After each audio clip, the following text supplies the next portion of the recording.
Hello, everyone. Welcome to this episode of Personne Extraordinaire. Through this interview series, I'm attempting to profile people who've made an extraordinary impact in their respective fields to engage and uplift others and help them be the best versions of themselves.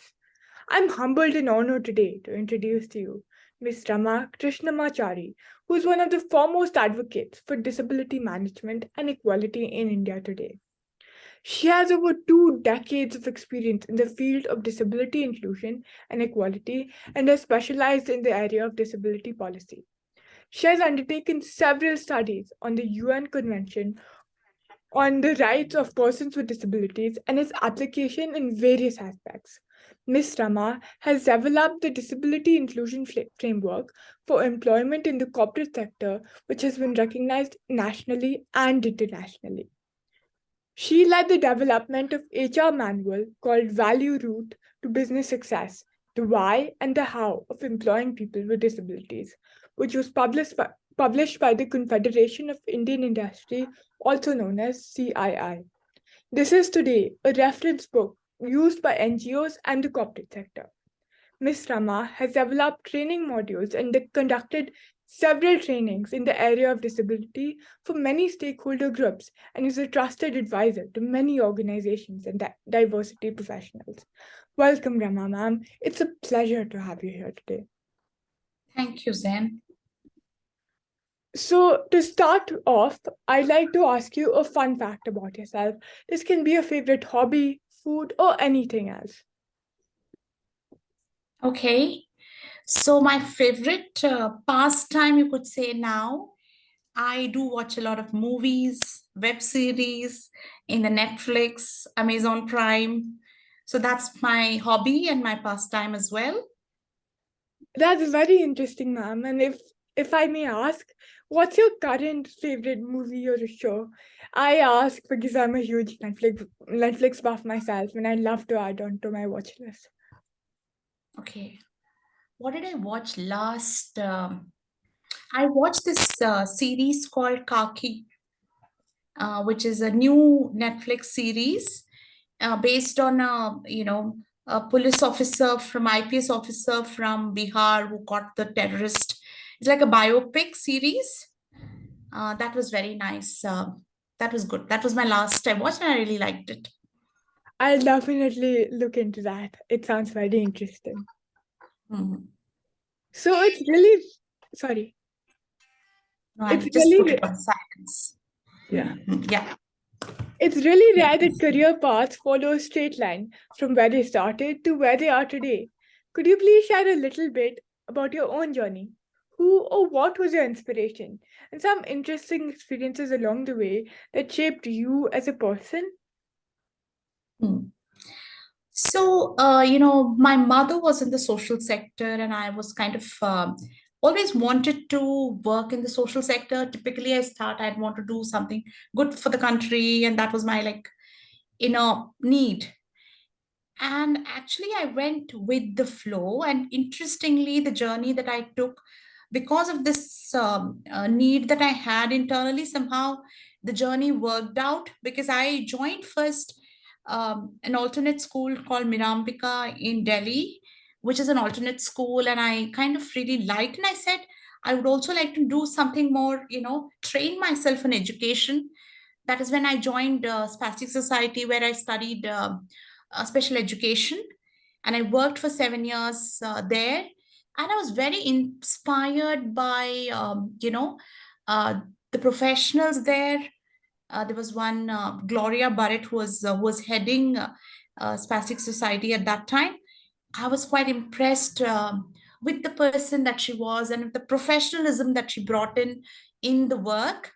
That was one. And then after 7 years, I joined this organization called NCPEDP, which was headed by now late Sri Javed Abidi. And I was very inspired. And in fact, it shaped me in a sense of looking at, issues from a rights-based angle, looking at barriers that exist in the society for people with disabilities. So somehow I think my career got shaped, and I call him my guru in some sense because he taught me the right way to look into and address the area of disability. So that's something that has been he has been my guru and inspiration. And that's how it just flowed, it just flowed from starting as a special educator to policy related advocacy. Now I'm a consultant. So the journey has been wonderful, and I love the job. I love my job. Thank you so much, ma'am. There's always a very strong case in following your heart and as well as your instincts. And your journey and accomplishments are phenomenal. Thank you. So before I ask you my next question, I'd just like to thank you for having gone through my audiobook Extraordinaire, and I do hope you enjoyed it. In my eponymous poem Extraordinaire and several others, I've dwelt on how empathy is a superpower the world needs most today, and how kindness is the panacea for many problems we face today. What do you feel about these two virtues, kindness and empathy? Yes, of course. I think completely I agree that kindness and empathy are the key. And like I said, yes, it's a work in progress. Because even for adults, I mean, of course, with children and adults, we all want to be, we have to be kind, we have to be empathetic, but it is not. It requires introspection. It requires thinking that we are being kind to our own family, we're being kind to the society. So it's a continuous effort to put in. And I agree with you that these are two things that can, love as well, I would say, can really change the world. um, Very important. Okay, I just like to add on one point that I feel that we need to lead by example and demonstrate these traits that are of fundamental importance to children at a young age. Only then will they internalize them, and the the solutions to problems like lack of accessibility will come to them naturally as they grow up. I agree with you that yes. See, some of these discussions never happen in schools, etc. People are like really not aware of issues. And I think you're very right. It's a responsibility of adults to set certain examples, have these sessions, discussions with young children about issues. So they are, I mean, somehow, if you have discussions and allow, make people learn, listen to each other, I think that's the biggest thing I feel. And that's really helped me as well, in listening to people. So the flow also happened in the journey when, whenever I had questions, I introspected and also listened to others. And I think the listening is a very important skill to be empathetic and kind. And that's how you can inculcate, kindness across. If you start listening, I think you become more kinder in the process. But many people do not do that. We are more interested in either listening to ourselves or having conclusions and what we are thinking of what we should speak rather than listen to another person. I think that's something, it's a valuable skill to inculcate in children. I completely agree with you. So, you're a celebrated diversity, inclusion, and equal opportunity advocate. And in your line of work, you would be dealing directly and indirectly with youth through your interventions and programs every single day, and that too at close quarters.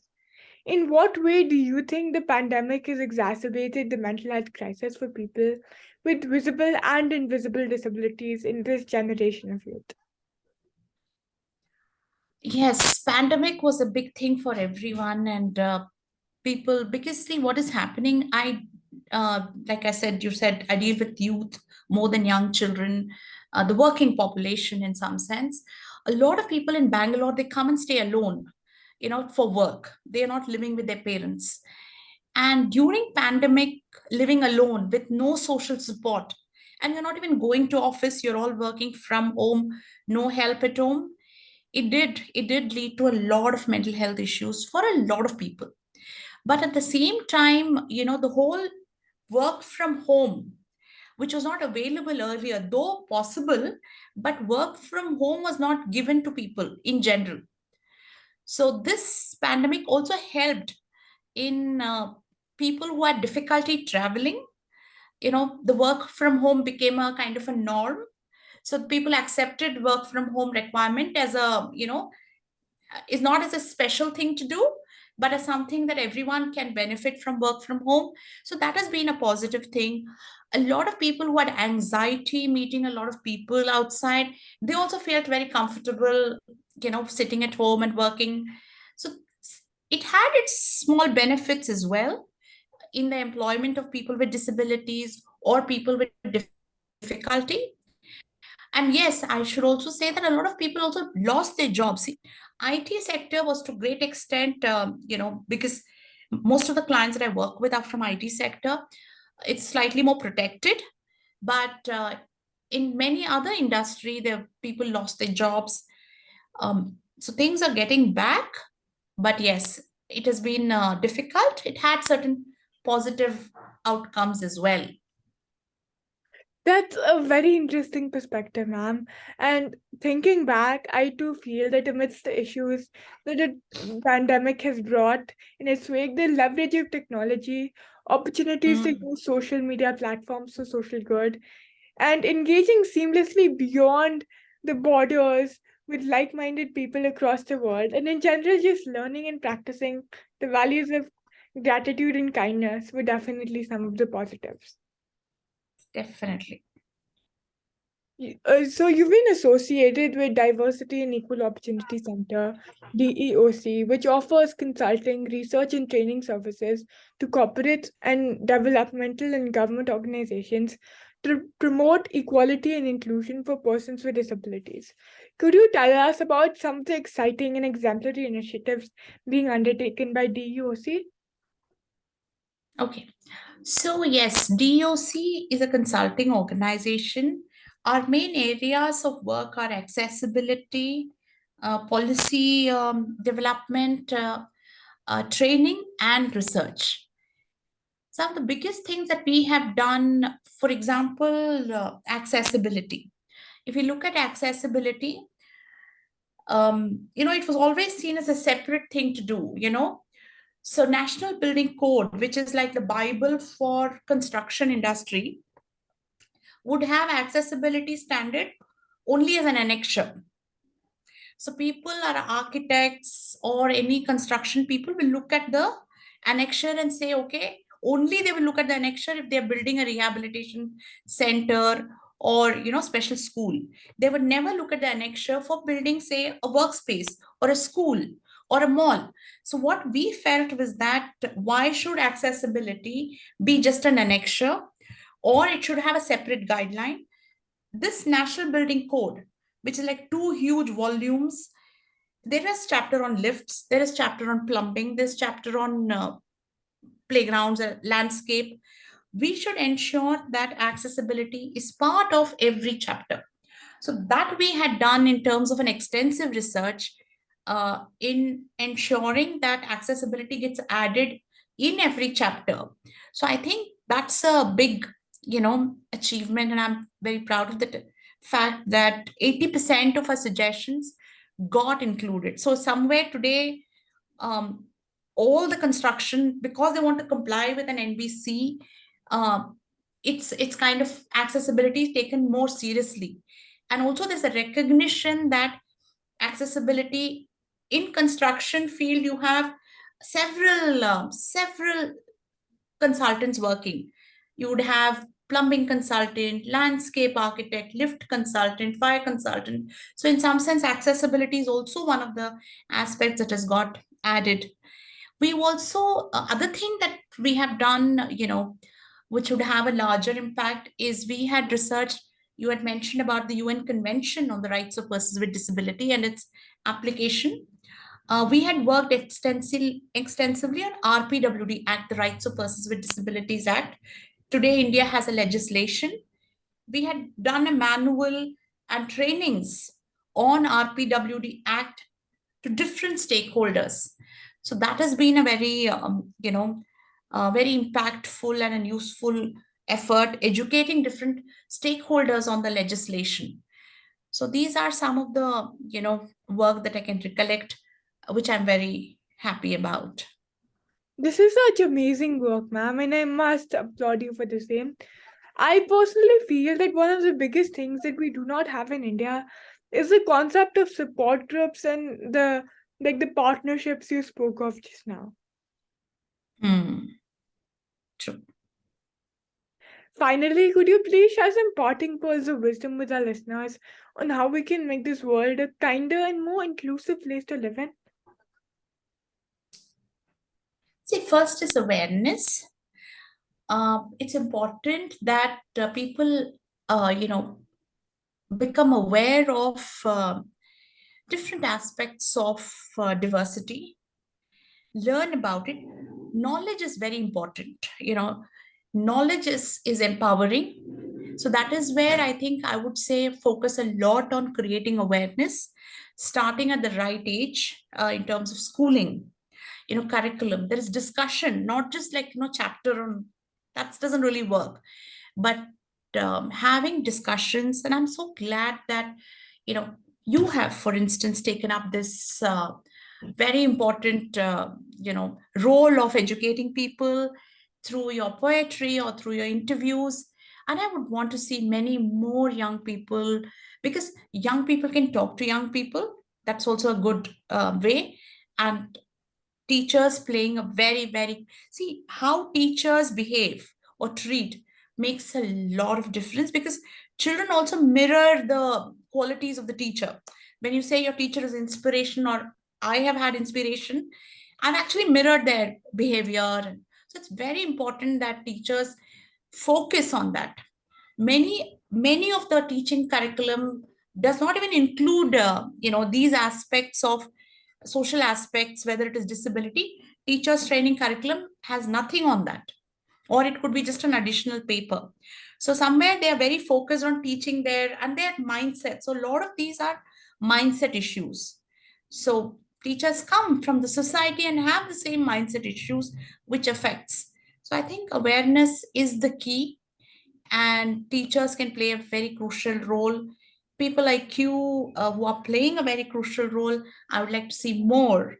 The younger generation who are not just bothered about what am I going to get, or what is it that I'm going to, it's all focused on themselves. So if they can be more focused on creating awareness, I think world will be a better place. And I really think that looking at you and many other young people today, I'm very hopeful that you guys are doing a good job. Thank you so much, Rama ma'am. And this conversation has been so uplifting and enlightening in equal measures. I look forward to partnering with you and DEOC to do my part in spreading sunshine in this very important topic. Just let me know how. Happy to support you in any which way. Just reach out, and I'll also connect you to more people if you need, and happy to partner and Thank you so support. much, ma'am, for taking the time out to do this. Thank you so much.